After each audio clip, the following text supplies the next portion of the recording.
I went as a guest for you one time, and someone gave me a very flowery introduction, and they said, "Would you please stand up, Don?" I said, "I am standing up." Well, thanks very much for having us here. My name's Don, and lovely to see so many people. I'm a little bit rusty. I haven't done much of this sort of thing for quite some time because I've retired about 7 years ago. But it's just wonderful to be here amongst my friends in Alcoholics Anonymous. It's just marvellous to be here. I was saying in the car coming along today, just to sort of quote somebody else I once heard speak. It's been so long since I've talked at a group like this. But I remember a fellow introducing himself one night, and he said, I feel like Elizabeth Taylor's fifth husband. I know what to do, but I'm not sure how to make it interesting. But I'm here for one reason only, and that's that I'm an alcoholic. And I can remember days gone by where we were up Elizabeth Street there a few weeks ago. My wife and I, we were in Melbourne, and there was a little place called the XL Cafe. It used to be just down the road here in Elizabeth Street. I notice it's not there anymore, but I used to come in. I was living at St Kilda at the time, and I was at the height of my bad drinking period, and I still don't remember where I lived in St Kilda. I know it was just off Punt Road somewhere, and honest to God, I don't know where I'd been living or what the name of the street was. But I used to come in all the way in here, and I'd drink at the hotel in town here in Elizabeth Street, and I used to have a feed, if ever I did have a feed, at this little cafe down there. And I remember the Greek people trying to talk to me and sort of tell me that there was a better way of living than doing what I was doing. And I don't know why they said that, because I wore a collar and a tie and a suit and, all this sort of stuff. And I had a job and all that. I didn't know what they were getting at. But anyway, that was later on down the track. But I started my drinking at around about 14 or nearly 15 years of age. And it was after a bike race in a little town called Lockhart, some 40 mile away from the town of Wagga Wagga. And as we sprinted down the main street, there was a wheel separating first, second and third, and I'd run third in this pretty big bike race and won a few dollars or a few pounds in those days. And I took the boys down to the pub for a drink because they all drank. They were older than me, and I liked older company. I didn't really mix with people my age. And I discovered something that night. I got drunk for the very first time in my life.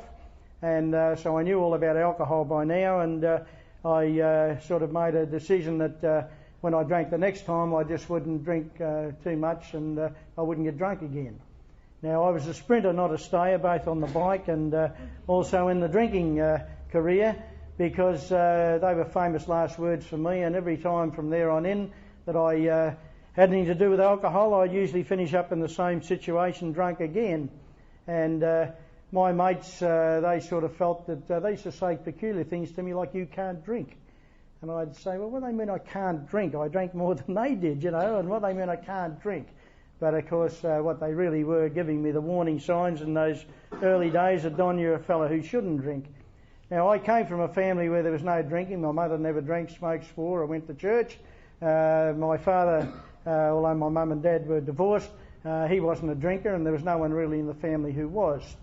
But I took to it like a duck to water, and away I went. And by the time I was 18 years of age, I was in a pretty desperate state, and I used to get in the what I know now to be the horrors, and I used to find that I'd have to leave the light on of a night time because there used to be a guy used to come in the middle of the night. I'd wake up and he'd be standing at the side of my bed, and he'd have a hat pulled down over his eyes and his collar turned up and a great big carving knife, and he was going to stab me. And I'd sort of wake up and my heart would sort of stop, and terrible business. So being an alcoholic, I found out how to fix that. I used to take my bottle of brandy and I'd hide it under the pillow before I went out drinking. And of course, when I came home for night time, as long as I left the light on, it'd be all right, and I could reach under the pillow and get my bottle of brandy out, pull the blankets over my head, and he couldn't sort of get me, And this is 18 years of age. By the time I'm 19, I had a sort of a half-hearted suicide attempt. I was very negative. Everything was negative. I was full of hate and resentment and fear and all these things. My sport had gone by the wayside by now, and I'd hung the bike up. Drinking was everything to me, and My friends who kept reminding me that I shouldn't drink, I got rid of them because they interfered with my drinking, and I found myself in a pretty bad way. And I sat on the end of the bed this particular night, and I managed to kick the thong off. It wasn't too easy to do, and I had this shotgun, single barrel shotgun. Very luckily, it had a very long barrel, and I'm sitting on the end of the bed. I've got the barrel in my mouth, and I'm trying to pull the trigger with my big toe. I've got a bottle of brandy in one hand, the glass in the other, and goodbye cruel world, and this is the end of this. And I was about to pull the trigger, and something said to me, Don, if you pull this trigger, you've had your last drink. Gee, I said, that's a bit serious. So I very carefully unloaded the gun and put it back under the bed and went out and got another bottle of brandy. Now, I wasn't travelling too well at this stage of the game, of course, and I was pretty crook. And it was around about then that my stepfather, the man who in the finish was the guy who had saved my life, he was a member of Alcoholics Anonymous. My mother had married this fellow. He was a town drunk, a man who once played football for the Melbourne Football Club, who'd won the Morris Medal up in the little town of Yarrawonga. And here he was, the town drunk of the city of Wagga Wagga. And he was now sober and in Alcoholics Anonymous. And between he and the local doctor, they got their heads together. There was a bit of collusion went on, and they shanghaied me into a hospital in Sydney, which was the first hospital ever to treat alcoholics in Australia in the private hospital setup. It was a place called Hyderabad Hospital, and run by a lady called, what was her name? Oh, gee, I gave him a bit of a mental blank there. Run by dear old matron Kessel, who was not an alcoholic herself, but she'd want to get up early in the morning to put one over her. Her offside was a man called Dr. Sylvester Minogue. And Minogue was a psychiatrist, a Macquarie Street psychiatrist, and he used to come and visit us in this hospital, and he never used to come as a psychiatrist to see us. He came there as a member of Alcoholics Anonymous. And I remember I'd only been in there about a week and wasn't too well, and I sat on one side of the desk in his office and he sat on the other side, and he just looked at me and he said, Don, you're an alcoholic. Well, they never called me foul mouth for nothing, and I gave this bloke a bit of a serve and told him exactly what I was, and he never blinked an eyelid. And I thought, well, I've got to give this fellow an explanation. I said, well, look, Doc, I said, it's this way. I said, you know where I come from. I said, I'm old Jock's stepson. I live in Wagga, and I said, he's a member of Alcoholics Anonymous, and I said, we've got a 24-hour restaurant, service station, motel and cafe up there. And, of course, I said, we get all these Alcoholics Anonymous members who come in all hours of the night and the morning because they can't sleep. And I said, I sit down sometimes and have cups of coffee with them. And I said, if I sound a little bit alcoholic, because I mix with these people. And he raised his eyes a bit and he said, son, you tell that to another alcoholic and he'll greet you as a long-lost brother. And so here I am sitting there, and he told me I was an alcoholic, so I told him what I thought of him, and I went back to my room and I went on a hunger strike for 3 days, and I bet that kept him up nights worrying about me. And I was in that hospital for 6 weeks, and that was all based on the program of Alcoholics Anonymous.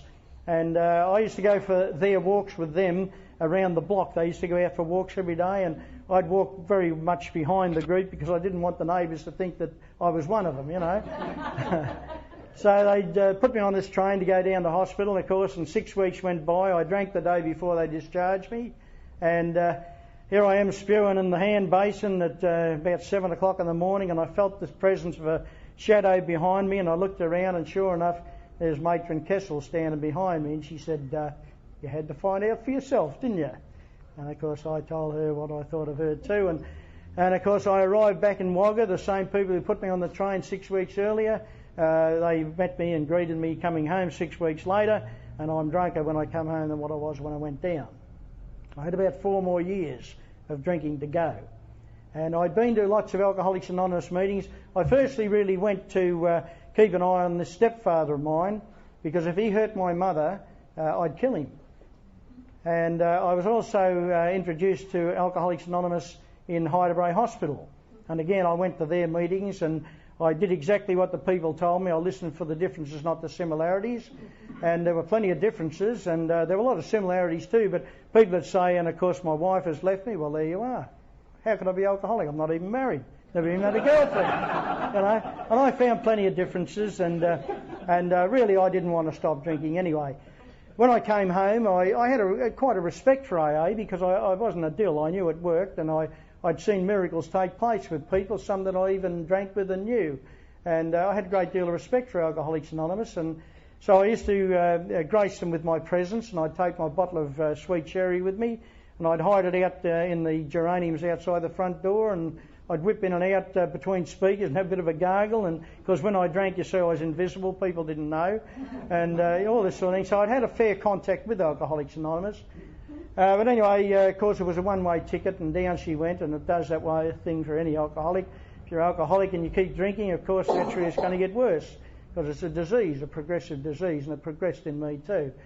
And I now got to the stage where I was trying to give the grog away, and I didn't need help to do it. I have a very strong will, and I just would stop doing it, and I managed to do that sometimes.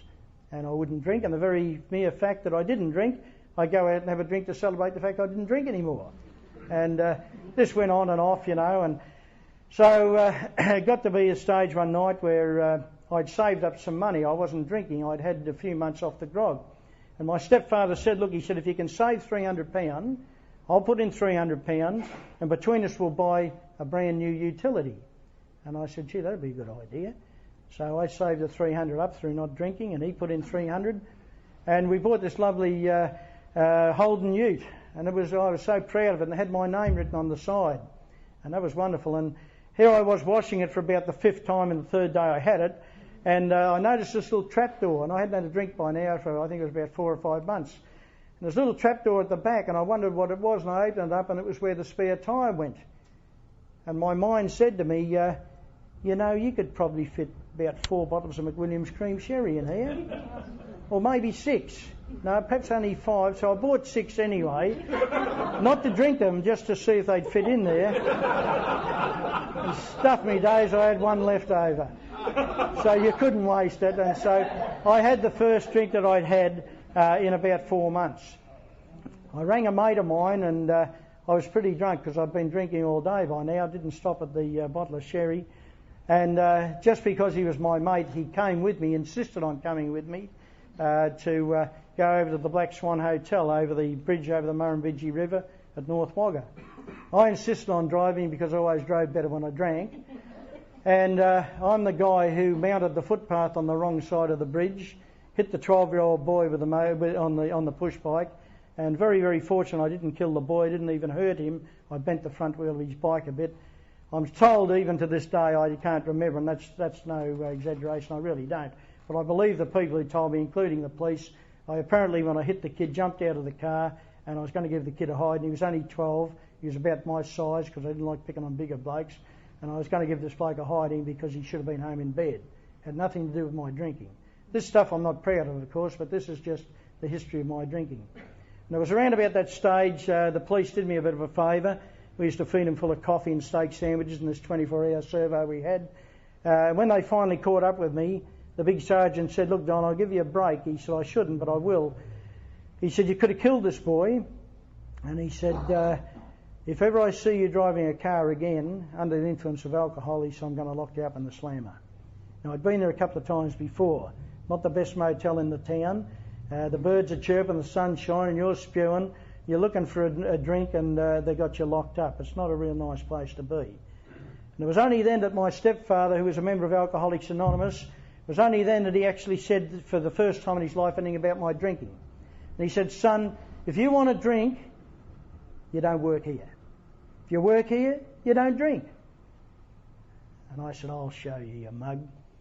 And so I did it the old white knuckle way again. I didn't drink, and I went 6 months without drinking. I didn't go to Alcoholics Anonymous. I didn't need that. I just wouldn't drink anymore. Now, the old willpower method, you know, and anyone who thinks that alcoholics have got problems with willpower, you're absolutely dead right. It's got nothing to do with weak willpower. It's got to do with strong willpower. That's what kills alcoholics. I will not give in. I will not seek help. I will not go to Alcoholics Anonymous. I will beat the booze on my own. I will show you. And so the white knuckle method, I didn't drink. And I got irritable and restless and cranky and grumpy and all these things, you know. And but I still didn't drink, you know. And I got through Christmas Day and I hadn't had a drink. It was now Boxing Day. And I hadn't had a drink for 6 months. but I used to dream about it, smell it, taste it, when I wasn't drinking it. And I never was going to drink it again, but if I did, I'd be right because I've proved that I didn't drink. I'd given it away. Anyway, the bright idea came, I might as well just go and have one. I'll just go and have one. And so I went in, and I used to work the night shift at the servo, and I went in at 5 o'clock in the morning, and the William Farrer Hotel was open, and I went in, and I had my first drink for 6 months. And it was 18 and a half hours later that they poured me out of a cab. Some kind-hearted friend of mine had put me in the cab and sent me home, and I came to sitting on the front steps of the service station, and the only friend I had in this world, the only friend I wanted in this world, was my black Labrador dog. And there it was, limping, because some mongrel had kicked it in the guts, and I was the only one that was there. Why do I hurt the people I love? I'm vomiting blood, which was a pretty good trick of mine. It seemed to do that to me. I used to think that it had something to do with Nick the Greek, with the steak sandwich. Never eat at Nick's because you get crook, But it had something to do with when I drank, it upset the whole system pretty well. Obviously, there was something wrong there. And here I am with a hot bottle of beer, and the dog's limping, and I'm sitting there trying to get this hot bottle of beer into me, and I'm bringing it up as fast as I can get it down. And something sort of said to me up here, just the penny must have dropped at that stage. It said, Don, do you think it's possible that you may have just a slight problem with alcohol? Well, there was an AA meeting the next night, Wednesday night again, up at St Joseph's Hall in Wagga. And somehow or another I got through the day, and I went to this meeting with my stepfather. Now, that particular night, and you can't explain this sort of thing, I can't, because I've seen it happen thousands of times. I don't know why the penny drops or why it dropped with me. But I sat in that AA meeting this night, and I actually sat there, and I heard for the first time somebody said, if you don't have the first drink, you cannot get drunk. Now, why didn't someone tell me that earlier in the piece? I can't understand this, But if you don't have the first drink, you can't get drunk. Well, of course you can't. If you don't have the first drink, you couldn't get drunk. And so maybe, just maybe, it might work for me. All you people, you weren't half as smart as me, really you weren't. I mean, you were nice people, but, I knew what was wrong with you and why you drank. You weren't too bright. But, if I just didn't drink, perhaps I could get through that day. Well, I got through that day, and it wasn't easy. And I can remember there was an AA member, little Alan Jackson was his name. He's passed away now. He's a photographer, Alan, and a very quiet little fella. And I've been sober, and I was doing it hard. I wasn't doing it easy because I just wasn't drinking. And I remember Alan came up to me at this AA meeting this night, and he said, Don, how long have you been sober now? I said, I think it's about 5 months, Alan. He said, 5 months. He said, how long did you say? I said, 5 months. Well, he said, I want to shake your hand, Don. He said, I said, what for, Alan? He said, I want to thank you for saving my life. I said, what? Saving your life? I said, it's I who should be shaking your hands for you saving my life. How did I save your life? He said, how long did you say? I said, 5 months. Yes, he said, I think you've been around long enough. He said, I want to thank you for saving my life. I said, what do you mean? Well, he said, Don, I've used you as a tolerance tester. He said, you used to come round my place of a night drunk. He said, you'd get there 1 o'clock in the morning, you'd knock on my door, I got to get up to go to work at 5. You'd have me make you a cup of tea or a cup of coffee. You'd eat my biscuits. All you'd want to talk about is I, me and my, your favourite subject. And you whinge that the biscuits weren't cream biscuits. And he said, I used to sit there clenching my teeth, if I pick a drink up, I'm going to be like him. So I didn't get a hell of a lot of sympathy. But anyway, I struggled through those early days of sobriety, as we all do. It's not easy. It isn't easy for most of us anyway, and it wasn't easy for me. And I was a bit fortunate. We lived, this business that the family had was 7 miles out of town. And many times I can remember just all of a sudden just going mad, had a violent temper, and I'd just go absolutely mad, storm out of the servo. This would be, 1 o'clock in the morning or 9 o'clock at night or something, and it'd be raining and freezing cold, and I'd walk in the Wagga to get drunk, And I'd get about 2 or 3 miles down the road, and I'd be freezing cold, and I'd come back, I'll get drunk tomorrow. But then when I wake up in the morning and I wasn't drunk, I'd say, gee whiz, I didn't get drunk. Wasn't that something, you know? And I'd somehow get through the day, you know. So I was doing all right. I wasn't drinking. But as I stayed sober for a period of time, I wasn't drinking, but I wasn't happy either. And I would have been happy if the world just had got on board and done what I wanted them to. But, you know, they didn't seem to do this. And, you know, and so I had a sort of frame of mind. Now, this frame of mind, I didn't actually write this, but I've accumulated this one along the way. And I was just going through a few papers there yesterday just to see what I could talk about tonight. And I thought you might be interested in this. You probably have heard this, but some of you may not have. And this is the steps of the program in reverse, called tongue-in-cheek. Now, you know, there's more to this program than just not drinking.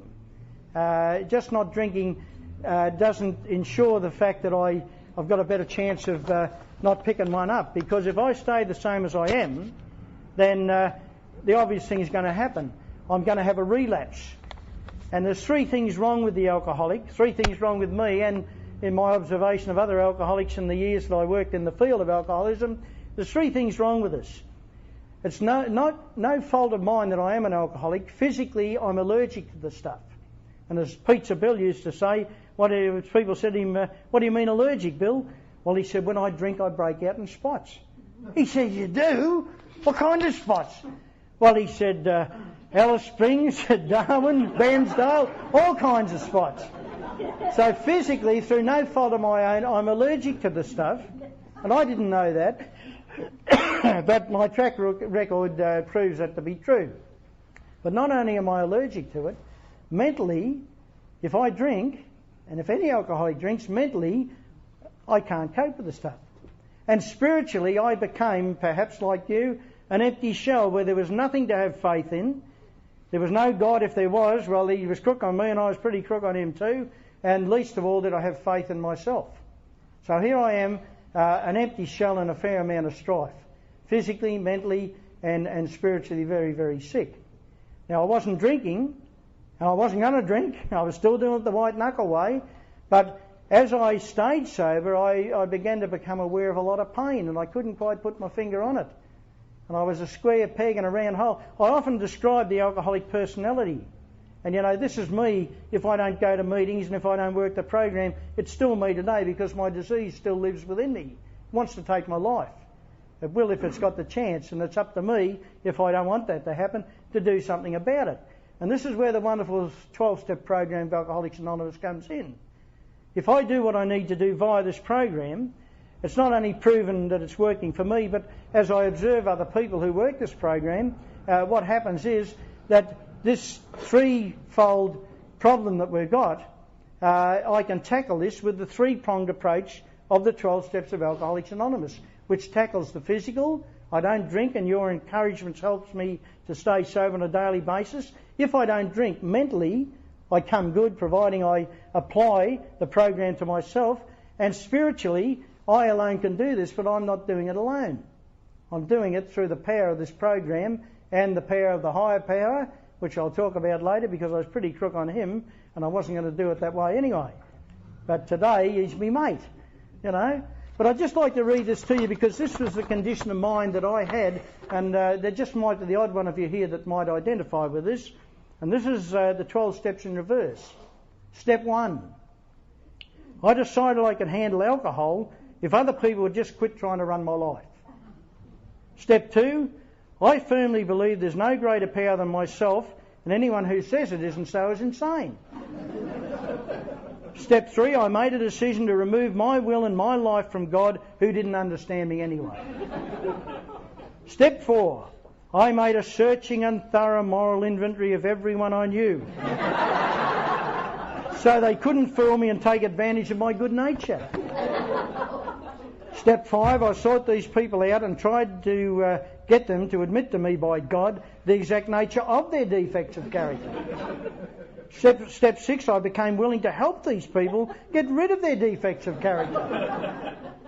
Step 7, I became humble enough to ask these people to remove their shortcomings. Step 8, I made a list of all the people who'd harmed me and waited patiently for a chance to get even with them all. Step 9, I got even with these people whenever possible except when to do so would get me into trouble also.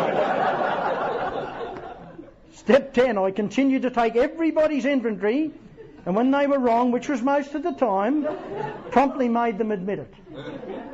Step 11, I sought through concentration of my willpower to get God, who didn't understand me anyway, to see that my ideas were best and that he ought to give me the power to carry them out. And step 12, I have maintained my drunkenness for 25 years with these steps and can thoroughly recommend them to other alcoholics who don't want to lose their hard-earned status as drunks but wish to be left alone to practice intemperance in everything they do for the rest of their days. All right? So that's how it was for me anyway. And I wasn't drinking, and I didn't want to drink. And I rather enjoyed the fact I didn't drink, but my head was in a mess. My mind was in a mess, and I was full of this hatred and resentment. I was full of guilt over the things that kept coming back to me. Interesting thing, you know, I had a lady once, well, I didn't have a lady, no, I won't say anything about that. No. A friend of mine in Alcoholics Anonymous, and she said, Don, I had to do the steps of Alcoholics Anonymous, she said, because I got this far down the track before, and I relapsed because I didn't work the steps of the program. I said, why didn't you work the steps of the program? She said, I couldn't, I was too sick. Now that might sound silly, but that's exactly how I was. I was too sick to do this.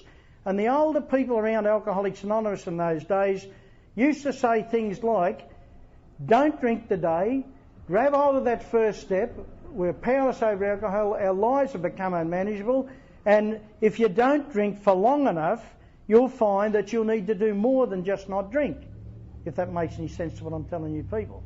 Because that's exactly how it happened to me. I got to the stage where I'd managed not to drink, but now if I wanted to stay sober, I had to do something about myself. Now, I'd been used to all my life, I had trained myself to justifying what I was doing and my existence, my drinking. I mean, I used to have the toy box, this famous toy box I talk about. And I had this accumulation of all these toys I'd accumulated over the years. My mother and father were divorced and he was a mongrel, eh? And that was good. I used to get drunk on that one. And I had all these things that I used to... And there's nothing I love more than to withdraw. Withdraw to the cave. And close the door with my bottle of brandy and my glass. I always drank with a glass. I was at top, you know. And I'd empty my toy box on the floor and I'd play with my toy box. And it was wonderful. And you mugs here at AA were saying, if you want to stay sober, you've got to get rid of the toy box. You've got to unload all this stuff, get rid of it. And, you know, the one thing, there was a dirty word someone said to me one time, responsibility. It was up to me to take responsibility for my behaviour. And there was lots of my behaviour that I felt very, very guilty about. And there was stuff in that program that talked about going back to the people I'd harmed and making amends for the wrong that I'd done. Gee, that was a bit rough. You know, how could I do that? I mean, what would they think of me? And to give you an example of that, I was a great party crasher. I never ever got invited to parties, but I could see, have a look out for a nose. I could smell grog, I could smell it miles away, you know. And I'd find myself at some of these flash parties around the town. Imagine me at a flash party, you know. And I'd find myself at these places, particularly with Sunday night. The Catholic Church used to run a lot of these house parties. And I wasn't Catholic, but that didn't matter, you know. I'd go along to these places, and my dear friend, and he's also passed away, Father Joe Salmon, Catholic priest, and he'd be sitting here, and he'd be counting the entrance money, and I used to sit there and help him, you know. That's one thing I haven't made amends for either yet, but I must do something about it. But anyway, I remember we're in this very flash house in Wagga this night, and I'd put on a turn which wasn't unusual, and they'd asked me to leave, and who was I anyway? What was I doing there? And as I left, I was very put out being asked to leave, and as I went out, it was a very nice home, and there was this lovely big oak sideboard, and on this sideboard was this lovely crystal decanter with a drop of the doings in it. And so as I went out, I grabbed this crystal decanter, and so drunk as I was, I sat out in the gutter, and I couldn't pull the cork. I was too drunk, so I smashed it on the footpath, put a hanky over it, and I drank the remains of this thing and left the remains of the bottle in the gutter. And it was some years later, it was about 2 or 3 years later, when I was trying to make amends to the people I'd harmed. I went to someone I knew who lived next door to this house, and it was one of the occasions I remembered what had happened. And I told this fellow the story. I said, look, I want to go next door and make amends to these people. "Oh, Don," he said, "I don't know if that's a good idea." He said, "That crystal decanter," he said, "the police are still looking for the bloke who did that." He said, "That crystal decanter was 150 years old." Oh, gee, I said, "It could have been worse. It could have been a new one." So while I was thinking about whether I should go or not, unlucky as anything, these old folk passed away, so I wasn't able to go and say sorry. Thank goodness for that. All right. So what I'm getting at is that the time came when I had to do something about staying well, and that meant that I had to do something about working this program if I wanted to stay well. Where could I start? And I said, "Well, Don, I don't know where you're going to start, but maybe you can start by dropping that foul language that you're talking all the time. Every word was, the words." I had to do that sort of thing. It was part of the old bravado act, But Don, it's time you cleaned up your act. Maybe start with that, And I looked around at people in AA who were sober, and I tried to pick out the good things, the things that I liked in these people. I tried not to take their inventory, but I tried to copy, if you like, some of the good things they did and the way they acted, Clean myself up, tidy myself up, have a shave, dress neatly, the Just for Today card, all that type of stuff, And that's what I've tried to practice along the way. I'm going to have to slow down a bit because I'll finish up very soon. But there's a couple of things here I want to read you. And I've learned some wonderful things in Alcoholics Anonymous. There was a guy who once saved my life. I won't go into that. That was in sobriety.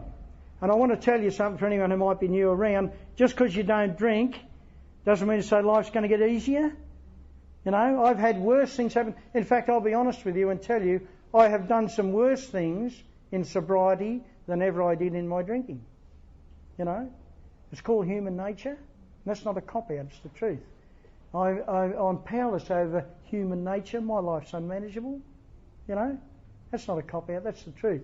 And that's what I live with every day of my life. I'm a human being who, when an alcoholic gets sober, puts the glass down, it's a bit like a new foal that's just been born, You try and stand on your feet and you're a little bit wobbly, and the next thing, head over turkey you go. I wonder why. Because I haven't handled this kind of way of living without booze inside me, and of course I'm going to make mistakes. And I made plenty in sobriety. But I can remember a man in sobriety, and he was a member of Alcoholics Anonymous, and he's still a very good friend of mine, and I've been sober a lot longer than he has, but you've been able to get a lot of wisdom around AA, and this man actually saved my life. I won't go into the story. But I said to him, I cannot repay you for what you've done for me. And he said, "Don, the only repayment I want," he said, "I want you to promise me that at the end of every day, before you go to sleep of a night time, ask yourself a question. What good thing have I done for somebody else today?" A lot of wisdom in that man. He hadn't been around AA very long at the time either. But this is all about this program, taking my mind off I, me and my, and thinking of somebody else for change.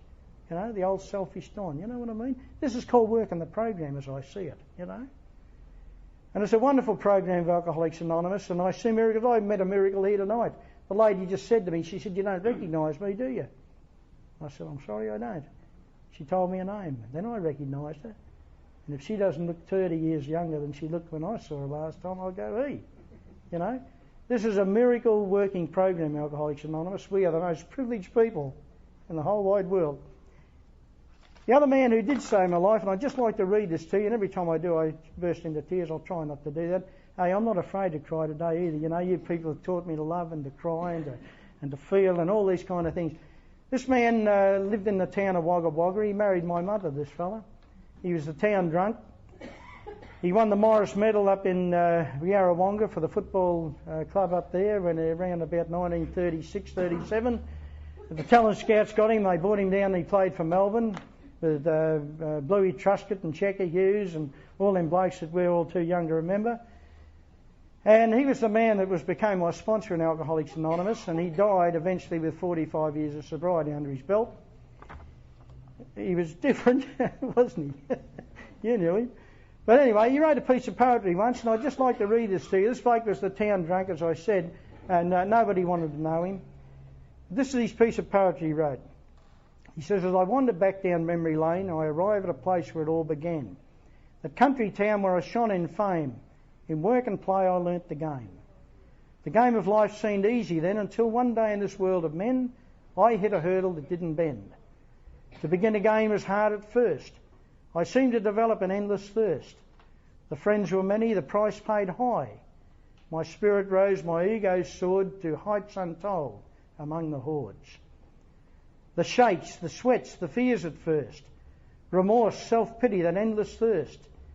It came from places I cannot tell, but sure as God it hurt like hell. And then at last the bubble burst. From the bottom of the pit a dim light appeared. Like a drowning man in a flooded stream with arms outstretched, I grasped a beam.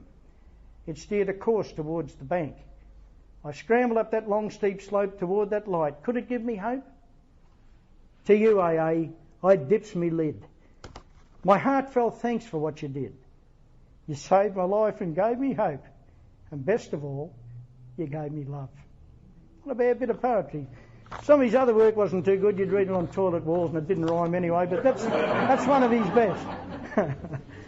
But anyway, look, it's just wonderful to be here, and I'm sure this weekend for you people, and for me too, because I won't be here tomorrow, but I'll be here Sunday, and I'm looking forward to that. And, this program, it's a miracle working program, as I've said before. It'll work for anyone who wants to work it. And I've seen people come back from the dead, and that's no exaggeration. And I was very fortunate to work in the field of alcoholism for about 20 odd years before I retired, and we've seen them come in and and you see the people who work the program. It's just absolutely marvellous, And there's another thing here. I know I'm doing a lot of reading tonight, but I will conclude on this, and I don't know if there's any other words of wisdom I can give you, except stick around if you're here, particularly if you're new around. I'll tell you this one. And this might sound wrong. I don't want you to think I'm skiting. I just want to tell you what happens in Alcoholics Anonymous. Someone told me when I was very early around AA, if you're fair dinkum, do what you need to do. Don't pick a drink up a day at a time. To the best of your ability, work that program there. Doors will open in your life that you never, ever knew existed. Now, I can tell you, I could go on and tell you these things that have happened to me. Well, I'd just like to tell you this one, and please don't misunderstand me. I've mentioned this 2 or 3 times of recent times. The year 2000, I came home from golf, and it was a couple of days before Christmas Eve, in fact. My wife said to me, "You'll have to ring Canberra, Don. There's someone from Canberra wants to talk to you." And I thought, oh my God, someone's heard I've been mowing lawns on the side. They're going to rip me pension off me, Guilty conscience. So I ring this dude up in Canberra, and had a bit of a conversation with him and my country, whom here I was, one of the town drunks of the town of Wagga Wagga, and here it is, some 40 odd years later, my country of Australia presented me with an award called the Order of Australia Award. Now, I don't say that because I'm a smart aleck or anything else. What I'm saying to you is here tonight, particularly if you're new around, or it doesn't matter how long you've been around, doors will open in your life that you didn't even know existed. And your dreams and things that you never dreamt about can happen to you too, You take away the grog from an alcoholic, and I tell you what, alkies aren't dills. And I used to say that the doctors and the medical people I work with, don't ever treat an alkie like a dill. Don't ever play mind games with him, because he'll outsmart you every time. He'll know the answer to the question before you asked him. Alkies aren't dills. And if we can put that glass down and leave it down with the help of this program, anything is possible in your life too. And that's what makes life for me very, very exciting. I will conclude because I know I'm just about going to get the gong. But I'd just like to read this to you too, and I hope you'll excuse me reading these things, but I think they're very good. I like this one. It's called AA is a Spirit. It cannot be touched, nor can it be completely understood. It's as wide as the world, yet small enough to fit snugly into the mind and heart of man. It's brought light where only darkness dwelt. It's given hope to the helpless and help to those who yearned in despair. It's nourished forgiveness in those who know no pity. It's given strength to the weak and humility to the strong. It's given greatness to the common. It's spurred to higher goals those who strove for nothing. It's brought to the destitute a home. It's transformed sorrow into a weapon of happiness. It's given purpose to the trackless and shelter to the lost. It's taught patience to the hurried and action to the slothful. To the youth it's given vision, to the aged promise, to the lonely companions, to the restless rest. To the sick it's been a doctor. To the dying it's revived the desire to live. That to those who have fallen it's been a helping hand. It has no judgment against the unteachable, nor has it praise for those who learn. To the outcast it's been a family. To the childless it's given children. To the ignorant wisdom, to the wise tolerance. It's given to all men that which is most precious. It's given love for truth with enough left over to share with each other. That's Alcoholics Anonymous. So thanks for listening, and thanks for having me here. And I'm sure you're in for a wonderful weekend, and I hope to, as I say, share some of it with you. And, well, thanks a lot. Good on you.